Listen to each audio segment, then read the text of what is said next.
জলপাইগুড়ি জেলার বেলাকোবায় ভারতের স্বাধীনতা লাভের পরবর্তী সময়ে এক বিশেষ প্রকৃতির চমচম প্রথম তৈরি হয়েছিল বলে এই মিষ্টি বেলাকোবার চমচম নামেই প্রসিদ্ধ। বেলাকোবার বিখ্যাত এই চমচমের আদির নিবাস হল ওপার বাংলার ময়মনসিংহ বিভাগের টাঙ্গাইল জেলার 7 কিলোমিটার দক্ষিণ পশ্চিমে ধলেশ্বরী নদীর পাড়ে অবস্থিত পোড়াবাড়ি এলাকায়। সেখানকার মানুষেরা কড়া পাকের মিষ্টি অত্যন্ত পছন্দ করতেন, আর সেই কড়া পাক দিয়েই তৈরি হতো সুস্বাদু চমচম। আজ থেকে প্রায় 200 বছর আগে টাঙ্গাইলের পোড়াবাড়ি অঞ্চলের সর্বপ্রথম এই বিখ্যাত মিষ্টি তৈরি করেছিলেন দশরথ নামক এক কারিগর। পরে সময়ের সঙ্গে তাল মিলিয়ে অন্যান্য কারিগরও এই মিষ্টি তৈরিতে পারদর্শী হয়ে ওঠেন এবং বংশ পরম্পরায় ওই ব্যবসায় করতে থাকেন। পোড়াবাড়ি সেই সময়ে চমচমের রাজধানী নামেই লোকমুখে প্রচলিত ছিল। 1947 সালে ভারতের স্বাধীনতা লাভের সঙ্গে দেশ বিভক্তি হয়। ওপার বাংলার টাঙ্গাইলের কিছু ছিন্নমূল কারিগর ধলেশ্বরী নদীর পাড়ের বসতি ছেড়ে এপার বাংলার উত্তরবঙ্গের জলপাইগুড়ি জেলার বেলাকোবায় চলে আসেন দুই বন্ধু ধীরেন্দ্রনাথ দে সরকার ও কালীপদ দত্ত। আর তাদের সঙ্গেই চলে আসে পোড়াবাড়ি সেই বিখ্যাত চমচমের রেসিপি। বেলাকোবায় আড়াআড়িভাবে বিভক্ত রেল লাইনের দুই দিকে দুই বন্ধুর দুটি চমচমের দোকান গড়ে ওঠে। টাঙ্গাইলের চমচমের রেসিপিতে তারা এখানে নতুনভাবে চমচম তৈরি করে, যা পরে বেলাকোবার চমচম নামে পরিচিত হয়।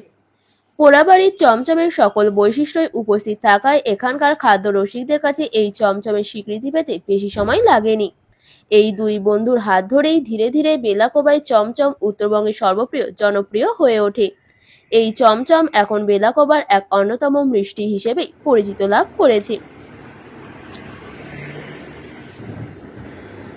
জেনে নেব এই মিষ্টি তৈরি হয় কিভাবে, আর এই মিষ্টি খেতেই বা কেমন।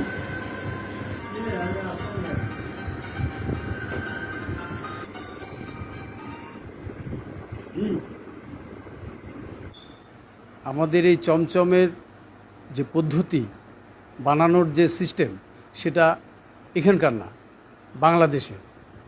আমার বাবা বাংলাদেশের পোড়াবাড়ির কারিগর ছিলেন। সেখান থেকে দেশভাগের পর ভারতবর্ষে এসে এখানে মিষ্টির ব্যবসা শুরু করে।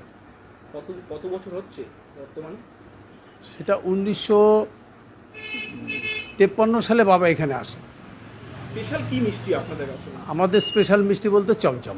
এই চমচমের 8-10 রকম চমচমের থেকে কেমন আলাদা কি? সম্পূর্ণই আলাদা। এই চমচম মানে ভিতরটা এরকম যে মৌচাকের মতো, মৌচাকের যেরকম মধু ভরা থাকে, আমাদের চমচমের ঠিক এইভাবে খাপে খাপে মধু ভরা থাকে। আর আমাদের চমচমটা নিজস্ব ছানা কেটে নিজেরাই খড়িতে জাল দিয়ে তৈরি করি। তার পদ্ধতি আছে নানা রকম, মানে অন্যরকম, মানে ভেজাল মুক্ত খাবার। ভেজাল একদম পরিষ্কার ভেজাল মুক্ত। আমরা ভেজাল দেওয়া শিখিই নি। একদম বাংলাদেশে এখনো সেটা রয়েছে এখন। একদম বাংলাদেশের টেস্ট এখনো পাবেন। এখনো পাওয়া যাবে। তবে ইদানিংকালে কিছুটা দুধ খড়ির অভাবে কিছুটা হয়তো গুণগত মান নেমে যেতে পারে, কিন্তু পুরোই টেস্ট পাবেন। কত করে পিস বা কি দামে রয়েছে? 10 টাকার আছে, 20 টাকার আছে, 50 টাকার আছে। এখানে বেশিরভাগ 20 টাকারটাই চলে। তবে চমচম যত বড় খাওয়া যাবে, যত বড় হবে, তত বেশি টেস্ট হবে। এটাই বৈশিষ্ট্য বেশি। এবং আমাদের এই চমচমের উপরে খাঁটি দুধের ক্ষীর দেওয়া থাকে, যার জন্য টেস্টটা আরও বেশি হয়। আপনার নাম? আমার নাম স্বদেশ দত্ত। কি নাম দোকানে? দোকানের নাম কালী মিষ্টান্ন ভাণ্ডার। বাকি যেগুলো আছে সেগুলো তো নতুন, মানে এখানকার কর্মচারীরা যায় ওখানে কাজ শিখে দোকান করছে। কত বছর ধরে আপনি খাচ্ছেন এখানকার এই চমচম? আমরা জন্মলগ্ন থেকেই মিষ্টি খাচ্ছি দোকানে। কেমন স্বাদ এখানকার মূলত এই চমচম? এখানকার মিষ্টির উপর আর কোনো মিষ্টি বেলাকোবায় নাই।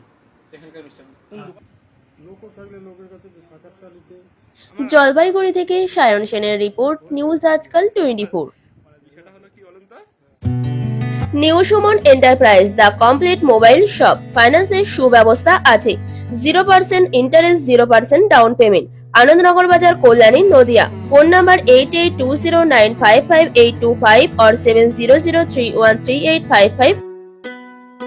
মাত্রে জুয়েলার্স প্রিয়া, আধুনিক রুচিসম্মত সোনা ও রূপোর অলংকার প্রস্তুতকারক। প্রোপাইটার প্রদীপ দাস, আনন্দনগর বাজার, Kalyani, Nadia. Phone number 9433132457 or 9874133023।